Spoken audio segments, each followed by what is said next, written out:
may naliligo doon sa taas. Kasi dito sa amin dito kami. Doon sa ibabaw, merong naliligo, dalawang lalaki. So nagulat kami bakit may parang merong motor na merong motor na ingay na motor ba. So yun pala, itong dalawang lalaki, I don't know, these people, this guy. Ayan, kung makikita nyo yung motor nila dyan sa taas. Ayan. Papakita ko sa inyo. Lipat tayo ng pwesto. So, apakatalino naman talaga ng lalaking to kasi uso kasi dito ngayon yung nakawa ng motor. So, this guy is probably not from here. So, look at this. Ayan yung motor niya. Yan, nilagay dyan sa itaas. Yan, kasi daanan kasi yan dyan. Daanan yan. Papunta doon kasi nandoon yung pinakamalaking ilog which is public. Because here, private kasi to. Kaya nandito kami. Nilagyan namin ng bakod yan, no trespassing. And then yun lang, naano ko lang kasi naisip ko lang, kaya niya ginawa yan. Inisip ko kung saan niya yan dinaan.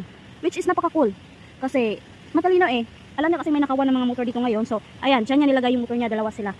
So, which is safe naman kasi wala naman talagang magnanakaw niyan dyan. Kasi nandito yan sa forest. Nandito naman kami nakatingin, so wala talagang kukuha niyan. So, yun lang guys.